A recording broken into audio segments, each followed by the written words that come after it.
Good. Go ahead. You're recording, Yeah. Sen? hmm Thank you.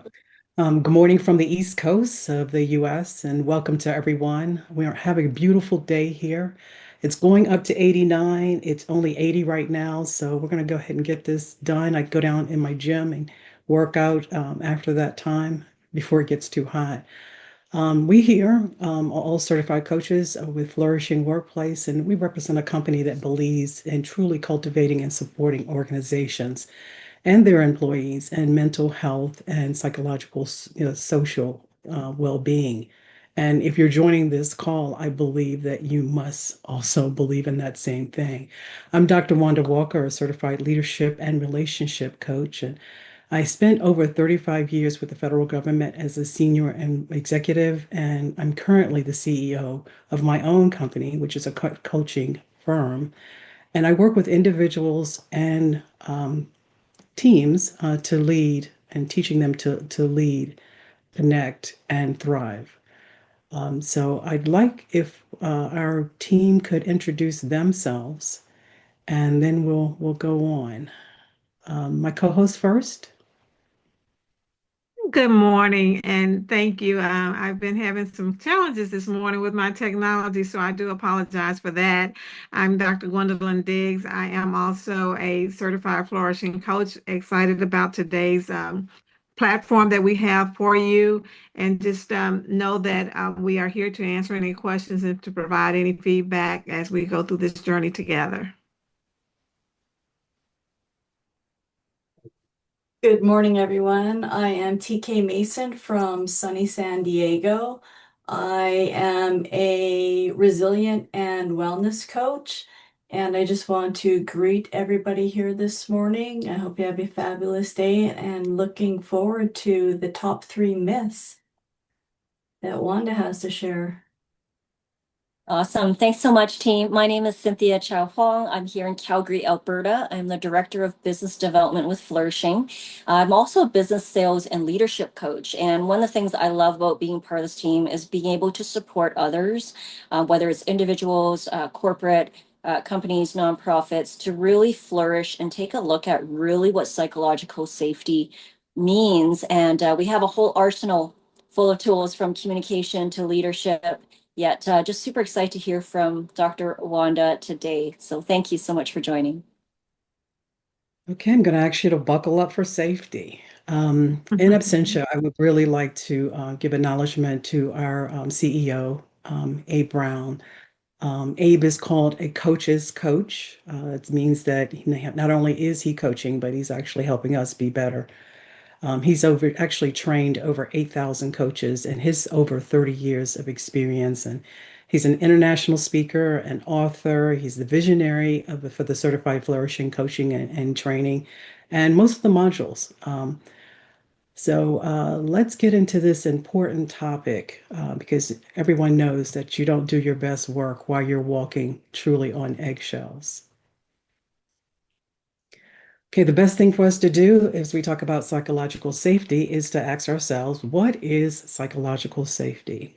According to Dr. Martin from Work Human, a company that is pioneering the concept of human workplace for over 20 years, psychological safety is the feeling of being one's whole self at work while you're taking risks and being vulnerable without fear of negative consequences. As you see from the slide, Dr. Amy Edmondson also has a very similar and parallel definition. She says it's not about being nice, it's about truly being real, but without fear. When we think about the workplace, we consider it to be a place of psychological safety. Do we actually think our workplaces are psychologically safe for ourselves? When we're thinking of sitting at our desk or walking along the hallway, when you have a great idea or that last project you worked on, did you feel psychologically safe? And that's a rhetorical question. You can just think about the different places. For those of us who work, as solopreneurs, I feel pretty psychologically safe in my own place. But even in working with others, be it co-laborers or clients, still we have the task of creating psychological safety.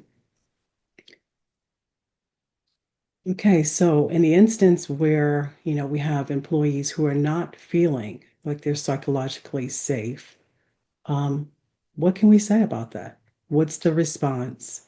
And employees' response was found in the Work Human Survey that 48% of the respondents indicated they experience burnout. Burnout is where you have more work than you have time or you have energy. It could be either. 61% had experienced elevated stress levels. Nobody likes feeling like they're in a press where they're feeling stress at their workplace. Remembering that stress can be just an environmental thing, it could be people, it could be the place, it could be with internal to themselves. Having their own personal problems or issues can actually create stress levels. Another response to psychological, the lack of psychological safety is 38% felt alone at work. When we actually know that we work best in community, we work best with co-laborers, if you're having a feel that you are actually isolated, 32%, that's one third of a staff would actually feel that they're alone. Okay, so as an interactive from that same survey, I have a question for you. It's early morning over here, probably not as early in other places, maybe more so in others. What would you say had more psychological safety, men or women? Not a rhetorical question. I want you to talk to me. Which would you say have more psychological safety, find themselves psychologically safe more in the workplace, men or women? I'm thinking woman. I'm guessing here because as a woman myself, I feel I could be very talkative. If I see another fellow woman in the workplace and maybe I'm going through something, I'm more open to saying like, "Oh my gosh, like oh yeah, this happened and this happened," and it was a sense. It's just usually a sense of release of a stressor, and then I'm back to work.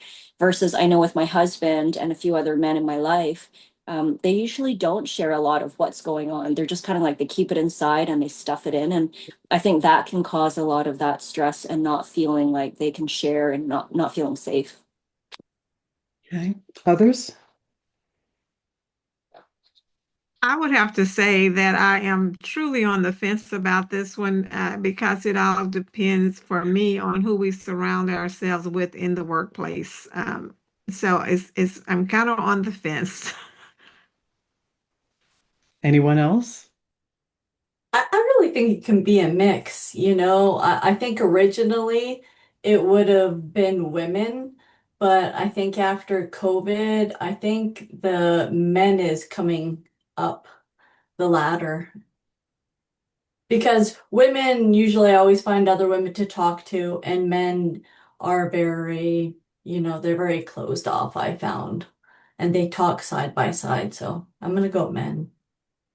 Okay, so we have two on the line, one on this side, one on that side. Okay, by this survey, it actually said men. Women feel, that there's more risk in them speaking out in meetings, telling their ideas. They feel that there may be consequences, based on, what they're actually saying. So I found that interesting. Let's try another one. Okay, this one should be a definitive. I think this one's easy. Do you think, as far as psychological safety, it's created with those who have no children or those that actually have children? Psychological safety, it's being present. Those who have children or those who don't have children? Those who have. Okay, we got one for those who have.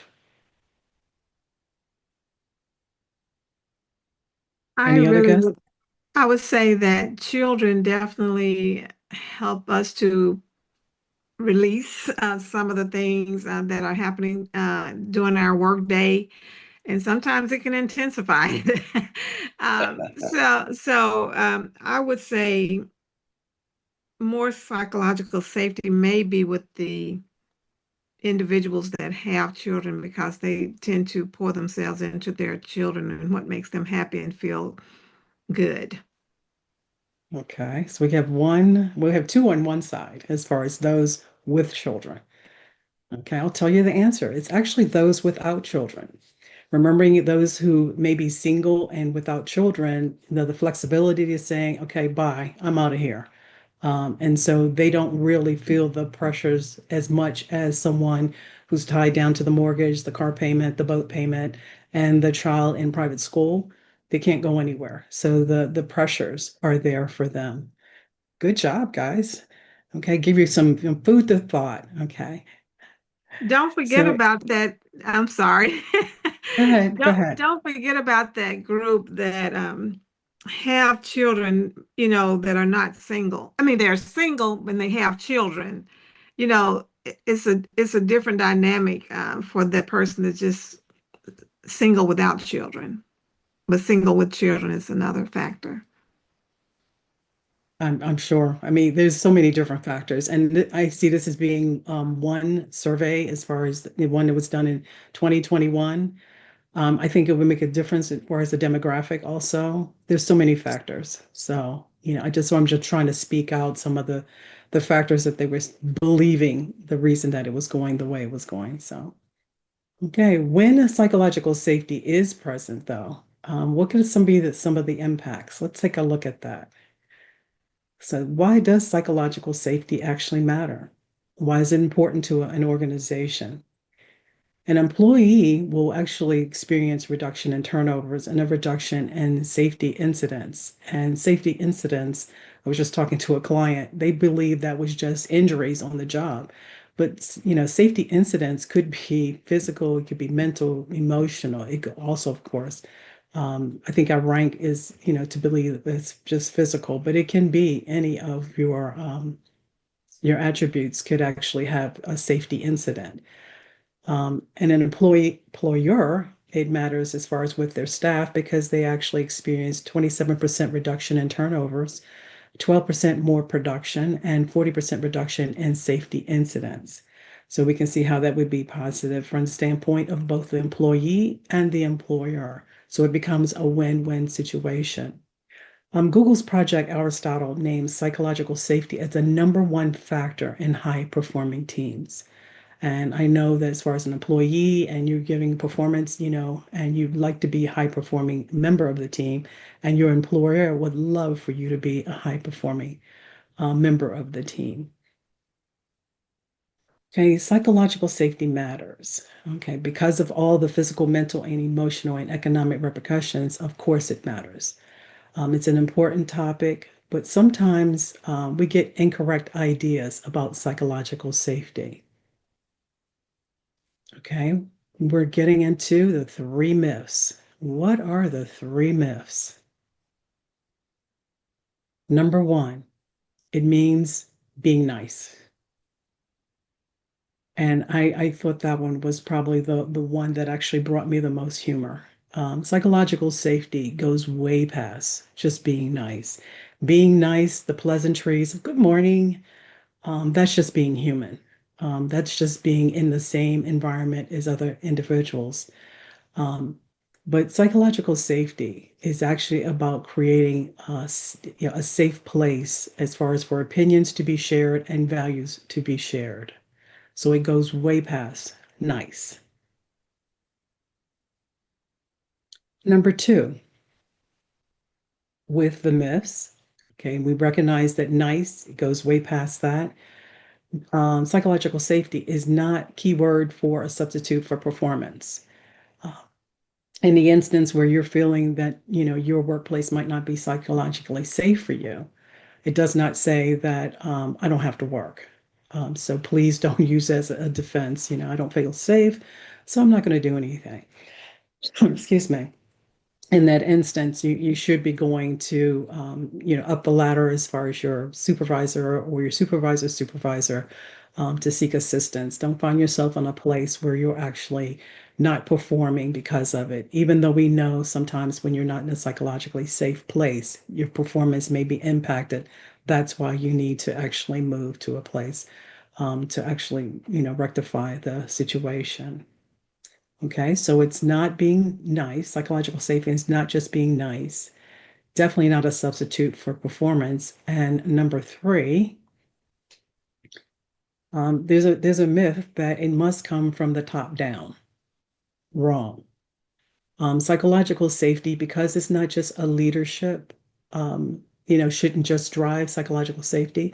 It could be co-laborers, your co-workers within the workplace. you personally within your own office can create psychological safety where the organization itself may not be one that's conducive to that. So we know it's not just being nice. It's definitely not a substitute for performance, and it doesn't have to happen top down. It can happen within your office, and it could be you actually interfacing with your leadership. It could be you interfacing with your co-leaders. Okay, for psychological safety to exist in a workplace, there should be, we can say at least four behaviors may take place. Okay, when you look at these individuals here, they're at a meeting. They're not exactly looking like they're really going to be productive. One's holding their head with two hands, one's holding their head with one, another one holding their brow, looking kind of scared there. So I don't know how productive this meeting's going to be. But in the instance where in your workplace, you come down the hallway, you're like psyched. You are prepared. You have your information ready. You are looking forward to this exchange of thoughts and ideas. That's when you know you have a leader that actually has created a psychologically safe environment. They've actually made it so that it's a place where you have positive feelings about what's about to happen. None of these individuals, and especially, I presume that's the manager standing over them, is in that place. So I'm definitely saying this group is not doesn't feel this psychological safety. For behaviors, however, that can create that psychological safety, the place that we want to be in, are to listen, to understand, not to reload. Excuse me, this is like one of the ones I really like. Oftentimes, when we are hearing people speak, or at least we're seeing their lips move, in our heads, we're actually thinking about what do I want to say next? Or what is she going to say next? Or what are we going to have for dinner? The reload portion is when you're actually thinking about what your response is going to be to something I may have said 2 slides ago, the last slide, or something within this slide, but not listening actively. That's a deep dive when you're asking someone to truly actively listen, is definitely another tier. So we don't want to be a leader or even a coworker that's actually listening inactively. We're not listening actively to the conversation at place, and we're definitely at a place where we're thinking about what we're going to say next. Number two, a second behavior is to model vulnerability. That's to me the most powerful words that a leader can say is, "I don't know." I love it. I love to hear people say that. Some people want to believe that they know everything or have something to say at least on everything. But when a leader actually will say, I don't know, it's giving the team permission to also be able to say, I don't know. Now, it's not saying that I won't find out, but at this particular moment, I don't know. A third behavior, reward candor. Okay, candor is not correctness. If it's a place where they could be partially right, we don't want to fire back. Well, that's wrong. You may want to fire back. Well, I think that's true, and then add the rest of it, or even in the instance where you have to correct it. But it's definitely not a place where we're just going to be like, well, that's a lie. Okay, that's a word that we don't want to use, and we want to be positive in our exchange. Stay calm. When you actually hear feedback, you ask your team, well, what do you think? And they actually have the bravery to actually give you back feedback, and it's not feedback that may be all the way positive.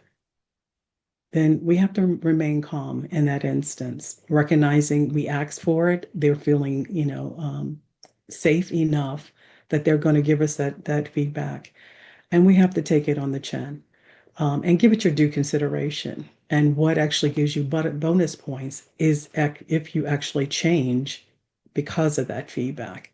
That's powerful. The team will remember. Okay, we've talked about 4 positive behaviors. What about your words? Do they matter? Okay, let's try this one. Say this, not that. And we recognize in speech that our word choice is very important in conveying an idea. Okay, so instead of saying at a meeting, you just had a big project, the results are in, they don't look too favorable. And as the leader over that project, you say, whose fault is this? What do you think the response is going to be to that? Once they get off the wallpaper, anyway, it's like, nobody's going to speak up. Even the person who's at fault generally won't want to speak up. Nobody wants to be put on the spot.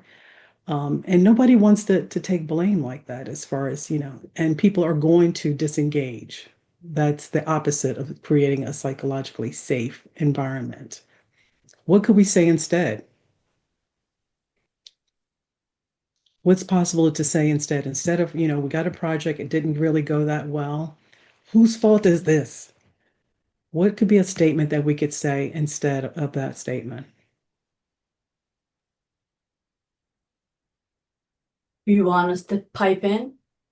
Absolutely. I think you could talk about your goals to be like, so I don't think we fully achieved our goals this time around. So what things can we shift around so that we'll be closer to hitting that goal next time? And and then you can also put like maybe a little carrot of enticing them to interact a little bit more to be able to reach that goal rather than pound someone down. Just lift them up, affirmation of what they did right. Let's, focus on not what's wrong, but what's strong and grow from there. That I love that, TK. Instead of actually, wanting to seek blame, you're actually at a place where you're moving forward to a solution. You're asking, what can we do better next time? What did we learn from this? So you're moving the team forward towards a solution instead. Love it. Okay, I so like we've talked about, I'm sorry, go ahead, Dr. this. Gwen. It's okay. When I was leading a team, I really appreciated them and their hard work and their effort that they put into a project. It may not have turned out the way that any of us envisioned it to turn out. But it was very important for me to say thank you for their efforts so that we could move forward with everything that was just said. What did we learn? Absolutely. I see Sue said, what can we learn from this? And TK mentioned, what can we do differently? So definitely showing appreciation for the efforts that went forth so that we can have greater success next time. Absolutely. Thank you. Thank you for that. Okay, so we've talked about the behaviors that are positive as far as to get our team to move forward. We talked about the communication and our conversation, the word choice that we have. Here's some really quick, short things that may be able to be done as to create those moments of safety. And this is between co-laborers. It could be between your leader, coming down to you. It could be from you coming up to your leader. Remember names. I love that one. I had 1,400 employees at one of my last assignments. No, I did not remember 1,400 names. And I struggled really hard. I had 95 frontline managers that reported directly to me. I had a hard enough time trying to remember the 95 who were reporting to me. But what I could do, is like join a conversation. I can guarantee you within the first minute or two, someone actually says someone's name. So now I've got that into my mind.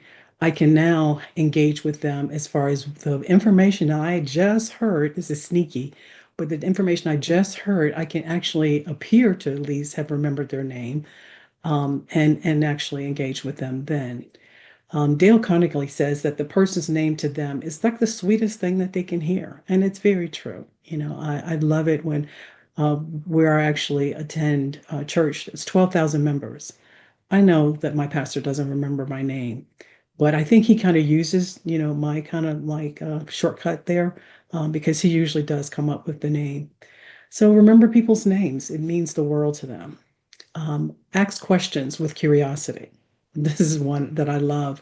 You can find either something they've said, something they may have on their person. If you remember any little tidbits they may have given you about their family or car, house, whatever the case is, you can ask a question about that.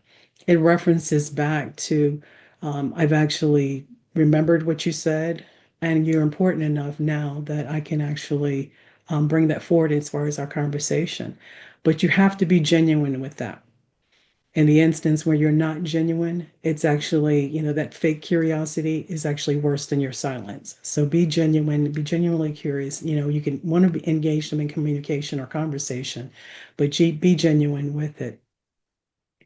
And number three, like Dr. Gwen has said previously, you want to thank people often. I think that's probably the cheapest form of actually buying loyalty. Whether it's a specific project, something that you've seen that they've done. It could be the fact they graduated out of school, they bought a new car, got a puppy, a new baby, whatever the case may be, to actually, give acknowledgement to them, affirmations to them. It's just wonderful to acknowledge that in public, no often. It's just very valuable to them. And a particular survey said 69% of employees said they will work harder if given words of acknowledgement. Can you imagine that? Cheap, really cheap. They're just words, but they mean so much to individuals. Number four in this, Before man. we Before we go on, Dr. Wanda, I just thought about the quote of Maya Angelou: "People will forget what you said, people will forget what you did, but people will never forget how you made them feel." And that's a very powerful quote in the workplace, because I'm guilty. I have not remembered all the names of my staff members, but I do try to appreciate them, whether it be individually or in a whole group, and let them know that I sincerely care and appreciate them and respect them. Hmm. Absolutely. Thank you, Dr. Gwen. And I think that's something that, as leaders, we're trying to push the mission. We're trying to, push those objectives. We got to move. We got to go, and the people factor is probably the first thing that falls off the table, unfortunately. Number four, own your mistakes. I don't know, maybe it's our type A personalities. We hate it. We hate it. We like to hide it the best that we can. But please be the first person that points out your own error. Either if you misspeak or an action that went wayward, whatever it is, be the first person to point out your error, no matter how big or how small. It gains you serious bonus points from your staff. Those micro moments of the name or being curious or thanking people or pointing out your errors, they're not about grand gestures. It's not a one and done and it's over. It's about consistency. It really has to, you want it to be intentionally a behavior that you actually place upon yourself. That's exactly who you actually are, not, you're going to be nice once a year. I had one of my managers that would buy donuts around the holiday time. He'd pick one day and buy donuts. The rest of the year, he's a bear. But that one day, he'd buy donuts. And he thought it was the most, it was like a sacrifice for him. And I'm like, dude, save the money, whatever it is that you're putting into that pot, save it, how about working on the rest of those days also? Okay, so we all know that we see it, we can feel it, but what exactly is a toxic workplace? That's something we need to look at. So here we are with the face mask on. That plant is dead. It's not dying, it is dead. We can see that it's not a good environment for that plant, and more than likely, it's not a good environment for people. It's, the workplace is where we spend 8 to 10 hours of our day. If we aren't working overtime or, if we're working part-time, maybe it's a little less, but still a substantial portion of our day is spent in the workplace. And that's whether you're working on site or you're working virtually, still you're in that mode of workplace.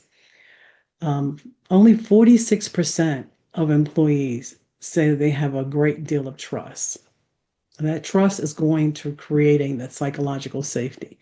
That's 1 out of 2. Less than 1 out of 2. That's sad. It really is sad. 61% of employees say they feel burnt out at their current job. And 1/3 31% report high levels of work stress. Not a place that we can say psychological safety is actually being created. 58% of employees have left for a job would consider leaving if it was a negative culture. That's not a place we're going to create psychological safety either. So what are the elements present in a toxic work environment that would cause this type of stats? Number one, not feeling seen. You know, when you're having a staff person not feeling seen, it means that they do a good job. And as Dr. Gwen, was saying previously, they hear nothing, crickets. You do a bad job, depending on how, distant the leader may be, you may hear nothing until it boils over, and then you get a big reprimand. So there's no positive exchanges actually occurring between the staff and the leadership. Those employees are feeling unseen. What's the solution? Acknowledgement. And we've talked about that a couple times now. The solution is acknowledgement. They do a good job, give them praise, thank them publicly. Publicly, when you're having a staff meeting or whatever, publicly say, did a marvelous job. And it could be for the littlest thing or whatever, but to just publicly thank them and give them praise. They do a not so good job, encourage them for next time, as TK was saying. There could be a brainstorm together, and they came up with a pretty good idea. That's encouragement. They could brainstorm towards the next time. Okay, remember that we praise in public and we admonish in private. That's a big one, and always was a big one for me. I had someone call me out on the carpet, and was one of my managers of the 95, called me out on the carpet in public. And then I expected him to then apologize publicly. He did the reverse. He admonished me in public and then privately apologized. It's like, okay, we're close, but no cigar on that one. Okay, what are other ways as far as for a toxic working place? Second, not feeling heard. When a company actually was surveyed and they were looking at ways to improve, 82% of their team said that they had ideas on how to improve to reach the goals. A third of that group then said they didn't say anything because they didn't believe the company would actually listen to their ideas. That's an environment where we can say psychological safety is not present. For whatever reason, they weren't willing to take the risk and to put the idea out there. And some would say, well, that's the people's, problem. They should have said something. No, I think in that instance, it was company should have created psychological safety. They could have gotten ideas to improve towards their goals. If you have that in place, people are more than willing to give you the ideas. These are the ones who are actually, boots on the ground. They know the solutions. They're working in the environment. In my old position, my old appointment, we had 8,000 people where I was working with human capital as a strategist. And I refused to actually, do another survey because they had surveys that had piled up, they had gotten results from, and they hadn't done anything with them. People don't want you to ask them, what do what do you think? What do you want to do? What do you think would work? Don't want you to ask them that if you're not going to do anything with that information. Nothing says I don't care greater than asking someone for their thoughts, not acknowledging them, and not making any changes.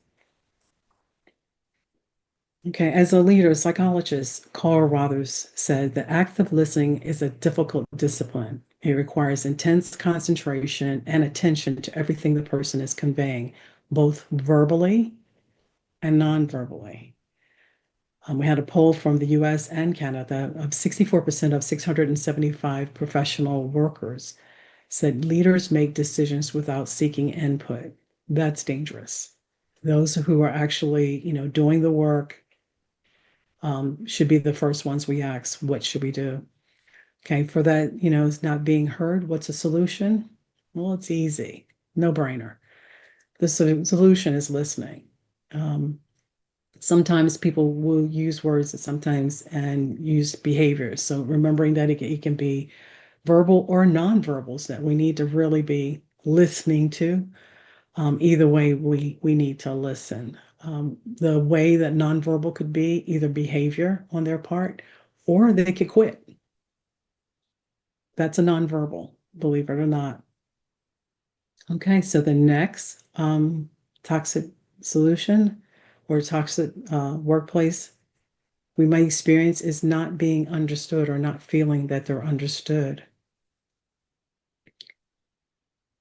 Okay, we positively contribute to the mental and physical well-being of others when we take the time to understand them and we show empathy. And I have to remind myself of this one.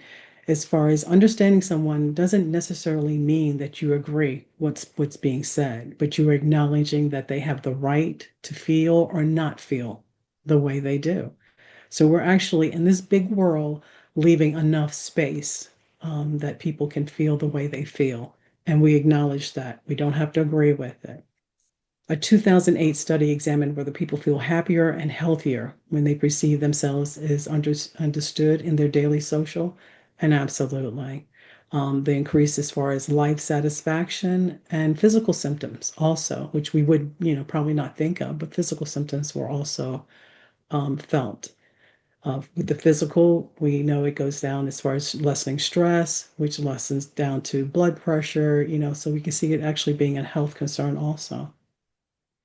The authors of the study concluded that social experiences such as feeling understood are associated with daily well-being, and well-being equals psychological safety. So what's the solution to this one? Easy. Well, it's an easy solution, but empathy.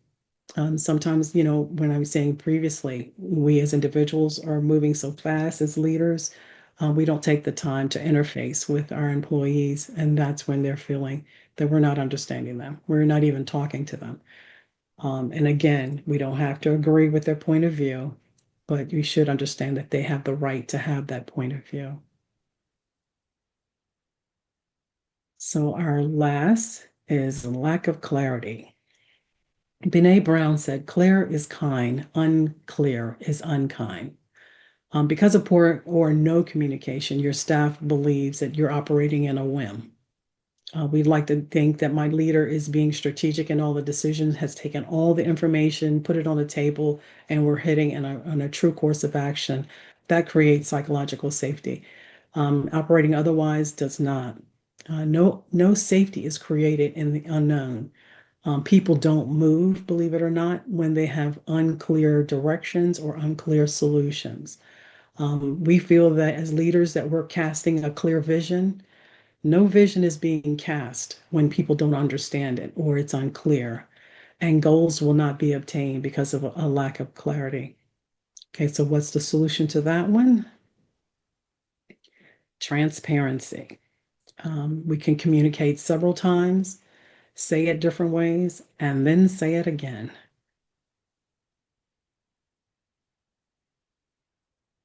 Okay, so what can actually lessen the tendencies in the workplace around the four that we've covered? Feeling unseen, feeling unheard, feeling misunderstood, and feeling unclear communication or lacking clarity. What could actually be a solution to that? A workplace can be lessened with those type of toxic traits could be lessened with leadership development. The Arbinger Institute survey found this to be true. That said 52% of respondents believe that leadership development has the greatest impact on improving an organization's culture.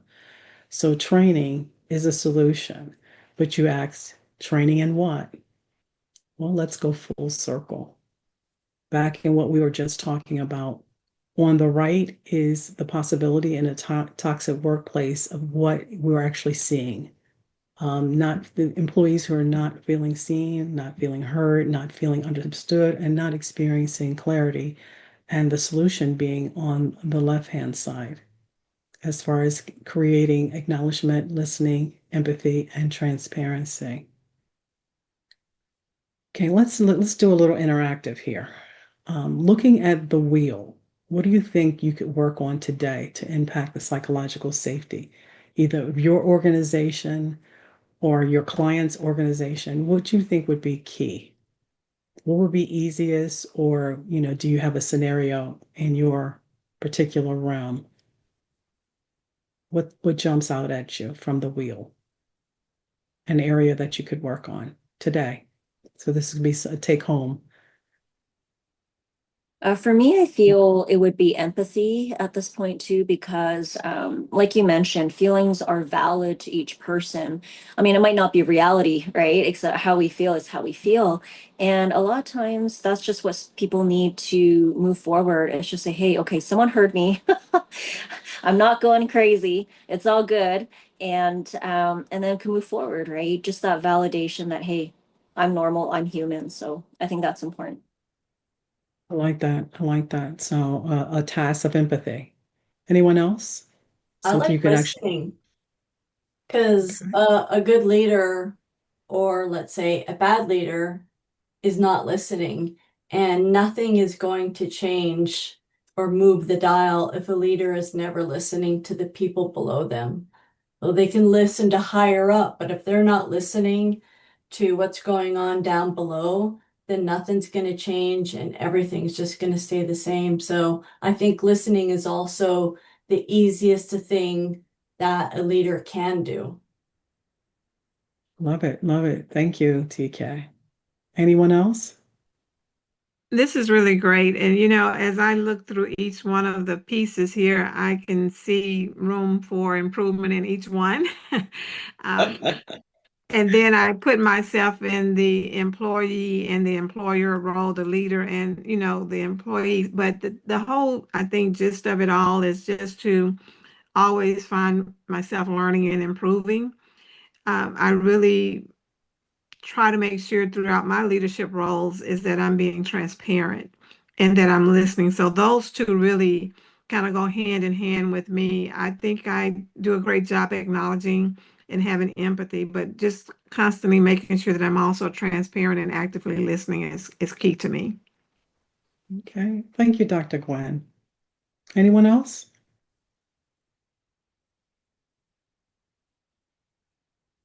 Okay. Flourishing Workplace offers training modules and personal assessments to educate leaders and future leaders, my future leaders being those who may be coworkers right now, in several of these areas. The modules can take the format of being, several hours or half day, a full day. It can also be individual modules that are actually over weeks. And they reinforce those key skills that create a workplace culture that's conducive to psychological safety. One thing I can say about us as far as, in our company, Flourishing Workplace, we represent a company that utilize evidence-based training. So this is not just, really good ideas or these are actually found as far as, been proven and they're scientific. Our psychologist, Dr. Wayne Hammond, is our visionary as far as that goes, and our visionary as far as he works in partnership with Abe Brown. And we have a group of, of facilitators who are professionals and experts in these areas that you might find relevant. We as company believe in the organization and also in the individuals themselves being in a place that they can thrive, that's having a well-being emotionally, physically, and psychologically. We believe that, the workplaces should be a place that people would love to belong to. They have a sense that they want to be there, that they need to be there. It actually gives them purpose. It also, we believe in workplace should have some place where everyone can contribute. They feel productive. They actually are working towards the organization's mission and the organization being, pouring back into that individual to make them better also, as far as being in that community. We want your organization to be a place where everyone belongs there and can be their best in that workplace and flourishes. And does it sound like something that you would love to have a workplace where you actually could flourish? Hopefully, your answer is yes. Like I said, we offer an array of modules, and we would love to be able to be in a place where we could tailor training to meet the needs of your organization in particular. So we found, a way of being able to hands even today with our coworkers and our leaders. Are there any questions that you have for me? Okay. If not, we say for next step, would love to be able to book a discovery session with you. And that give me an opportunity of getting to know you and your organization better, and an opportunity for you to get to know me and my coworkers and co-laborers better. We actually create a roadmap for your organization or that would be tailored specifically to you. I invite you to take a look at our website. It'll give you a number of training modules. Our work site is flourishingworkplace.com. It also has our backgrounds and our credentials on there, so you could take a look at us also. And I thank you for your attention to this matter, and have a great day. Dr. Gwen, any closing remarks as far as my cohorts or TK or since anyone This have is any closing remarks? Sure. This has been a fantastic opportunity to learn more about psychological safety in the workplace and how we can just make it individualize the learning that we have been privy to today. So thank you for a great presentation. Thank you. And everyone have a great rest of your day. Take care. Thanks, Dr. Wanda. Thank you.